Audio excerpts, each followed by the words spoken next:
What anime in spring 2026 got left behind that deserves a deeper look? I'm Tamanon, and this is the post-seasonal series where I talk just about those anime that deserve a little bit more attention. To start, my absolute favorite out-of-pocket show this season, my Ribdiculous Reincarnation. No, your eyes do not deceive you. Everything you're viewing on screen happens in the show. Is it a gimmick? Sort of, but mostly it makes sense within the confines of the show itself. This isn't quite Pop Team Epic style where it's just a bunch of unrelated skits of varying styles and substance. It is a bunch of related skits of varying styles and substance, however, and the setup is that our protagonist, the literally unnamed I, or me, gets isekai'd. He wants to be reborn as a harem protag, but the goddess says that will take 550,000 years due to far too many souls applying for the same thing. So, I, or I guess the MC he, goes, F it, let's ball, and does any random reincarnation that he or chance can think of. Each episode surrounds 2 or 3 worlds our protag goes to, and each one is vitally a different style of animation, or even like live action. It truly goes just everywhere. The thing that really catches you off guard is that you expect nothing but silly unrelated hijinks, because how could you have recurring characters if they reincarnate as different people? In different styles, no less. And there you have it.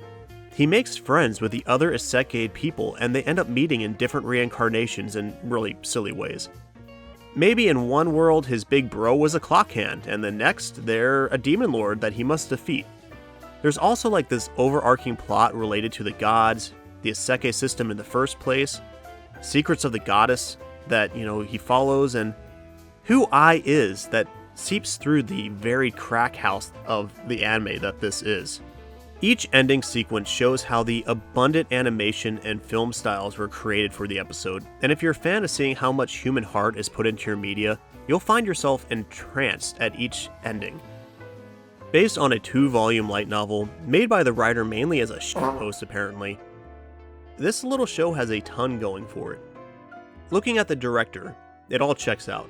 The dude has even just recently did storyboards and episode directions for other anime I've gushed about on this channel in the past. From Rock is a Lady's Modesty, Bureaucrat to Villainess Dad's Been Reincarnated, Zenshu, Jellyfish Can't Swim in the Night. He even did some work on a personal favorite, Gangutsuyo, even if it was just a CGI and ED. It just mostly shows that this guy likes and understands varying animation forms. While Ribdiculous might not be for everyone, I couldn't help but laugh from the stupid isekai plots to the silly change-ups in style of each reincarnation.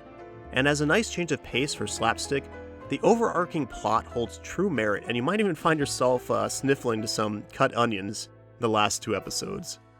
Unsurprising to no one who watches anime, there's another isekai this season worth checking out. An observation log of my fiancée who calls herself a villainess. It's your typical otome villainous show, with all the tropes that come with it, except one glaring difference that immediately sets it apart. While most of these female reincarnated into a pretty boy video game as the villain instead of the heroine anime follow kind of the obvious POV choice of the main girl, this time she takes a back seat. Instead, the main character we follow along with is Prince Cecil and his observation log of his betrothed fiancée, the eccentric red-headed Birdia, who claims to be a villain sent to ruin his and the heroine's life. Through the episodes and the years, we get to watch as Cecil deals with falling in love with the chunny girl who both wants and doesn't want to be the villain. Trouble ensues when the heroine also turns out to be a crazy reincarnated fan, pitting Cecil against the girl he's fallen for and the girl that girl wants him to get with. It's a fairly low magic setting despite there being some of it around, and it mainly focuses on the romantic hijinks and playing with the tropes. Personally, seeing the typical otome from another's perspective alone made this fun and worth a watch if you like one-and-done otome romance with kind of a side of humor. And on romance and humor, Marriage Toxin is not your typical shonen. While yes, it has over-the-top battles full of the most wild sets of powers you can think of, seriously, sometimes the powers are so out there it almost feels like I'm supposed to be laughing at it more than thinking it's cool. Which maybe it was. Oh, okay. I was laughing because this is marked as a action comedy, and yeah, like this dude just chopped up a tree and used his hair to carve a violin for instant speed music attacks. Also, there's a hamster army. Okay, maybe I am definitely supposed to be laughing. Now, this might not quite fit the bill of a series people glanced over, as it's in Shonen Jump Plus as a manga and had a pretty big hubbubaloo at Anime Expo this year, but at the same time, I didn't hear too much talk about it. The show is about this uber poison assassin teaming up with his marriage swindling blonde dude who has an eggplant to try and get the MC married. It's one of those stupid action shows where somehow the action and power leveling just don't matter nearly as much as the MC actually saying a full sentence to a pretty girl. And no, he doesn't count, except sometimes. Best girl. Okay, maybe this one's actually best girl. Anyway, if you like watching characters use hard drugs to beat up people with magic powers, this one's pretty fun. Another manga-based anime, but this time the mangaka believed in it so much they put their own money into producing it. Eren the Southpaw is about talent versus drive, and artists of varying types trying to understand themselves, each other, and their clients. It delves into various worlds of working as a creative, and the struggles between making art versus making money, and has an almost too realistic perspective on it. The story is told in a non-linear fashion, bouncing from the early 2000s to a decade plus later, as it follows its main characters through their budding artistic blossom to their full bloom or decay. It's sort of a slower burn, but once you're hooked, you're in it. Personally, I love stories that take characters and show them over the years, and the paths their lives take as they web and flow against the world and themselves. There is a clear passion shining through this entire work, and the finale's statement had me choking up. The characters aren't perfect, they aren't your typical tropes. Koichi is your driven, passionate artist, but he has no innate talent.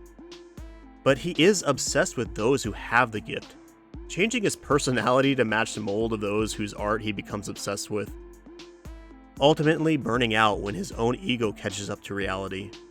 In any other anime, Eren would be your misunderstood, quirky girl who takes Koichi where he wants to be. Here, she is probably the most realistic depiction of being on the spectrum I've seen in anime. Or maybe any media. Eren isn't the "Teehee so kawaii OMG I'm autismo" manic pixie dream girl. That is very typical, you'd expect here, right? But an actual down-to-earth depiction of what the world is like when your perception is just so glaringly different, and the daily troubles that come when understanding things others take for granted just becomes impossible.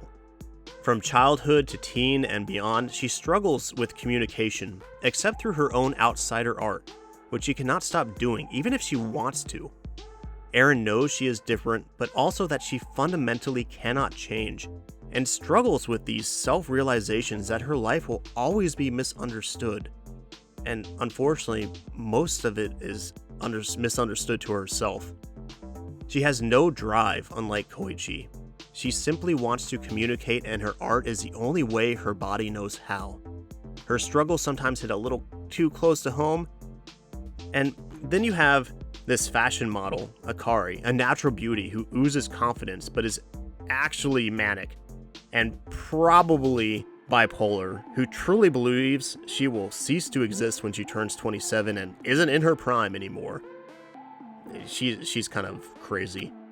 As the three main characters delve deeper into their respective careers and adult lives, we see glimpses of their past that led them to their current situations, while also meeting various artistic personalities within these creative fields. All of these characters feel very real, like the writer wasn't making up the characters for the story, but rather sharing a story he already lived through.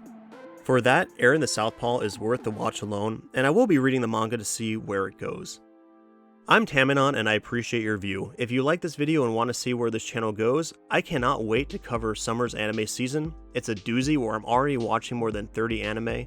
So please like and subscribe, and I'll hear from you in a couple months.